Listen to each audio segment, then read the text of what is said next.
जी हां, एल्विश यादव की उल्टी गिनती शुरू हो गई है। नोएडा में रेव पार्टी की जांच अब करेगा wild life crime control bureau. आपको बता दें कि रेव पार्टी और सांपों की सप्लाई मामले को लेकर यूट्यूबर एल्विश यादव का नाम आया था और यूपी के वन्य जीव विभाग ने केंद्रीय ब्यूरो को जांच के लिए पत्र भेजा है। जानकारी यह है कि सांपों की सप्लाई में दक्षिण राज्यों का कनेक्शन मिला है। वन विभाग ने केस कर जांच के लिए अलग अलग कमेटी भी बनाई है। NWCCB के सहयोग के लिए मेरठ के वन संरक्षक, गाजियाबाद और गौतम बुद्ध नगर के DFO की कमेटी बनाई गई है।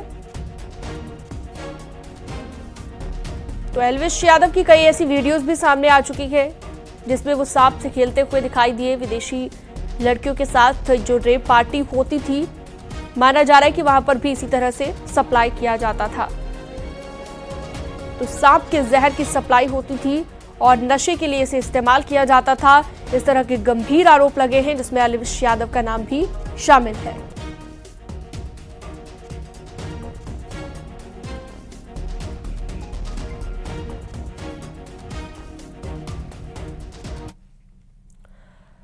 और इससे पहले कल एल्विश को पकड़े जाने की एक्सक्लूसिव तस्वीरें कोटा से सामने आई। राजस्थान के कोटा में एल्विश यादव को पुलिस ने चेकिंग के दौरान पकड़ा था।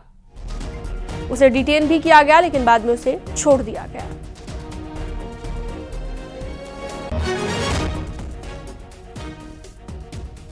तो केंद्रीय ब्यूरो को अब जांच के लिए आदेश दे दिए गए हैं। WCCB अब जांच करेगा। वन विभाग ने अलग अलग कमेटियां बना दी है और न्यूज 18 के पास वो एक्सक्लूसिव तस्वीरें भी हैं। तो एल्विश को पकड़े जाने की एक्सक्लूसिव तस्वीर है जो आपकी टीवी स्क्रीन पर आप देख रहे हैं। हालांकि एल्विश को बाद में छोड़ दिया गया। विधानसभा चुनाव 2023 के चलते हुए रूटीन नाकाबंदी के दौरान चेकिंग की जा रही थी। दौरान चेकिंग एक PB नंबर गाड़ी आई थी, उसमें 3-4 जने सवार थे। इस संदर्भ में उनसे जब बातचीत की गई और उनकी चेकिंग की गई तो एक ने अपना नाम एल्विश यादव करके बताया था। एल्विश यादव को ये पता चला कि नोएडा में कोई प्रकरण दर्ज है। इस संदर्भ में हमने नोएडा में संबंधित थाने के DCP साहब और ACP साहब से बातचीत करके और अभी वो वांटेड नहीं होने से उनके द्वारा बताया गया कि प्रकरण अभी इन्वेस्टिगेशन में है और उनको आवश्यकता नहीं होने से हमने इनको रिलीज कर दिया। और चलिए इसमें ज्यादा जानकारी के लिए रुक करते हैं। फराह खान हमारे साथ जुड़ चुकी हैं। फराह खान से जानते हैं कि आखिरकार अब इस मामले को लेकर और क्या अपडेट है। फराह, एक तो मुश्किलें इसलिए बढ़ गई हैं एल्विश यादव की क्योंकि केंद्रीय ब्यूरो अब जांच करेगा। वन विभाग ने कई कमेटियां भी बना दी है, ये भी जानकारी मिली है। अब किस तरह से काम किया जाएगा इस पूरे मामले पर, क्या प्रोसेस रहेगा और किस तरह से मुश्किलें बढ़ सकती है उन सभी लोगों की जिन जिन के नाम इसमें आए हैं, चाहे वो एल्विश यादव भी हो। बिल्कुल शीनम, देखिए एल्विश यादव के लिए जो मुश्किलें हैं वो खड़ी हो गई हैं। लगातार ये जो मामला है वो तूल पकड़ता जा रहा है और साफ तौर से अब जो है इसमें एक नया मोड़ आया है कि रेव पार्टी की जो जांच है वो wild life crime control bureau करेगा। इसके लिए तमाम कमेटी बनाई गई है, चाहे वो मेरठ की बात की जाए, गाजियाबाद की बात की जाए और गौतम बुद्ध नगर की बात की जाए। तो वन विभाग जो है वो पूरी तरीके से जांच करेगा। अब मैं आपको एक बात और बता दूं कि इसके साथ साथ जो है वो और लोगों के लिए भी संकट जो है वो खड़ा हो सकता है, क्योंकि देखिए एल्विश यादव की भी पहले कुछ वीडियोस और पिक्चर्स जो हैं वो सामने आए हैं, लेकिन अब जो फाजिल पुरिया एक सिंगर है उनका एल्विश यादव के साथ एक वीडियो जारी हुआ है जिसमें वो दोनों एक सांप के साथ नजर आ रहे हैं। तो लगातार जो है ये पूरा जो मामला है वो नया मोड़ देखते हुए मिल रहा है और साफ तौर पर अभी देखा गया था कि एल्विश यादव की गिरफ्तारी भी हुई थी कोटा राजस्थान से।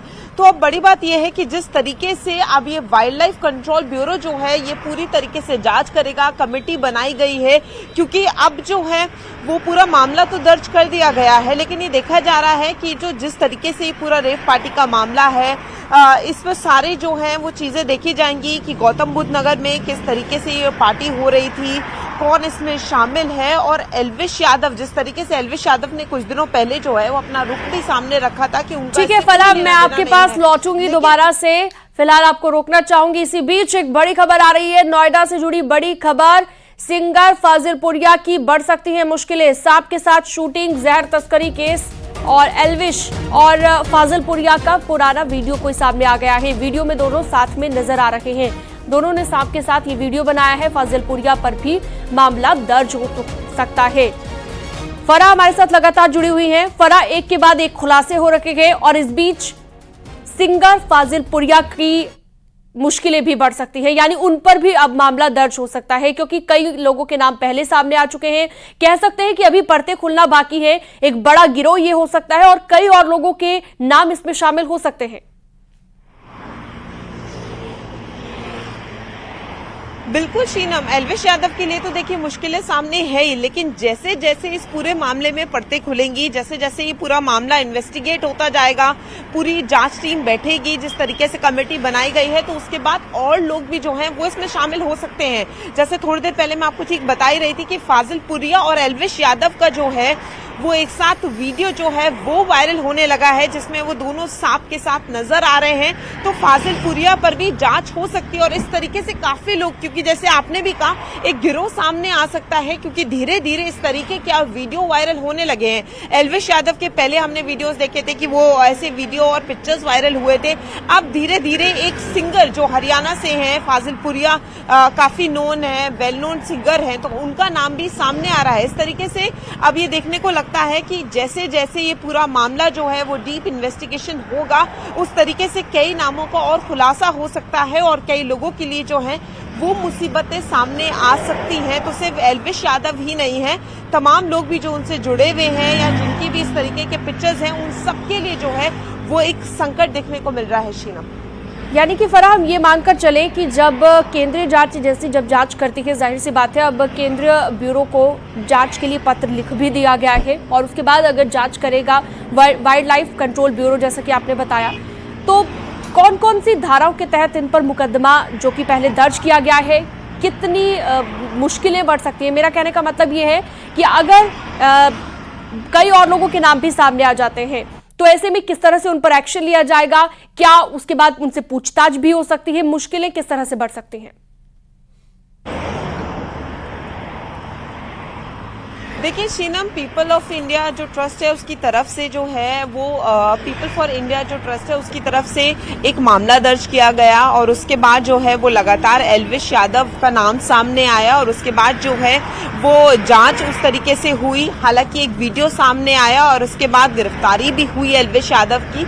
लेकिन अब यहाँ सबसे बड़ी बात ये है कि जिस तरीके से अब वाइल्ड लाइफ जो क्राइम कंट्रोल ब्यूरो है वो पूरी इस तरीके से इसको इन्वेस्टिगेट करेगा, तो देखिए इसमें पूरी कमिटीज बनाई गई हैं, चाहे हम वो मेरठ की बात करें, गाजियाबाद की बात करें या गौतम बुद्ध नगर की बात करें, तो ये जितना भी एरियाज हैं वहाँ के जो वन विभाग है वो सब जांच करेंगे कि किस तरीके से ये मामले सामने आ रहे हैं, क्या सच में जो है ये सांपों का नशा जो है और रेव पार्टी की जो बात है, इन सारी चीजों पर इन्वेस्टिगेशन होगी तो उसमें सारे नाम आएंगे।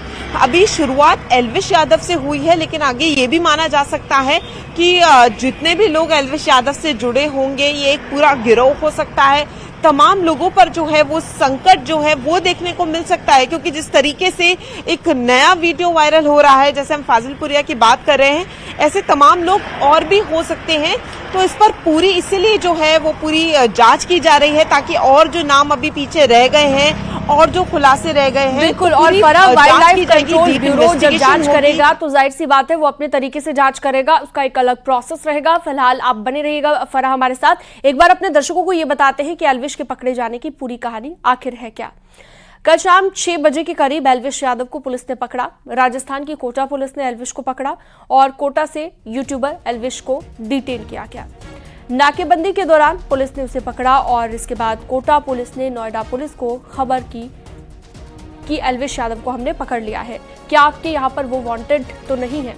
वांटेड नहीं होने पर पूछताछ के बाद एल्विश यादव को छोड़ दिया गया। और अब यहाँ पर पुलिस वर्सेस पुलिस का खेल देखिए। राजस्थान और नोएडा पुलिस के अलग अलग दावे हैं।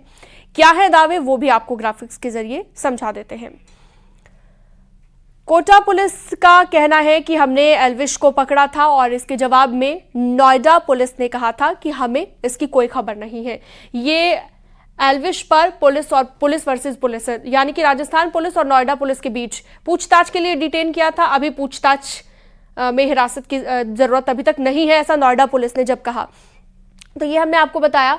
और इसके अलावा एल्विश यादव को छोड़ दिया गया राजस्थान पुलिस की ओर से जांच के हिसाब से आगे की कार्रवाई। हालांकि अब वाइल्ड लाइफ कंट्रोल ब्यूरो इसकी जांच करेगा, जैसा कि हमने आपको बताया। और राजस्थान पुलिस का दावा है कि नोएडा पुलिस से संपर्क किया है हमने, जबकि नोएडा पुलिस का कहना है सूत्रों के मुताबिक कि नोएडा पुलिस से कोई संपर्क नहीं हुआ और बिना संपर्क के ही उसे राजस्थान पुलिस ने छोड़ दिया, ये जानकारी मिली है। कोटा पुलिस ने कहा कि हमने इसलिए पकड़ा क्योंकि नोएडा पुलिस एल्विश को तलाश रही थी। ये भी यहां पर एक बात निकलकर सामने आई, जबकि नोएडा पुलिस ने कहा कि हमें एल्विश की जरूरत नहीं, और जरूरत भी होती तो नोएडा पुलिस सक्षम है। नोएडा पुलिस ने कहा कि अभी पूछताछ चल रही है, अभी हिरासत की जरूरत नहीं है, ये भी कहा गया। लेकिन दोनों के बीच में जो अलग अलग तरह से बयान दिया गया वो कहीं ना कहीं चर्चा का विषय बना हुआ है। किसी भी आरोपी अपराधी को खोज निकालने में राजस्थान की कोटा पुलिस कहती है कि पूछताछ के लिए उन्होंने डिटेन जरूर किया था, पूछताछ के बाद उसे छोड़ दिया गया, जबकि नोएडा पुलिस का कहना कुछ अलग है कि अभी पूछताछ या फिर हिरासत की जरूरत नहीं है। कोटा पुलिस ने कहा कि एल्विश यादव को हमने छोड़ दिया, तो नोएडा पुलिस ने कहा कि जांच जारी है और जांच के हिसाब से ही आगे की कार्रवाई की जाएगी। तो नोएडा पुलिस का कहना है हमसे कोई संपर्क नहीं हुआ। और भी आपको हम पूरी जानकारी इस खबर से जुड़ी देंगे, पूरा अपडेट आपको देंगे कि आगे अभी इस वक्त क्या अपडेट इस मामले में आ रहा है। वक्त एक बहुत छोटे से ब्रेक का है, जल्द लौटेंगे।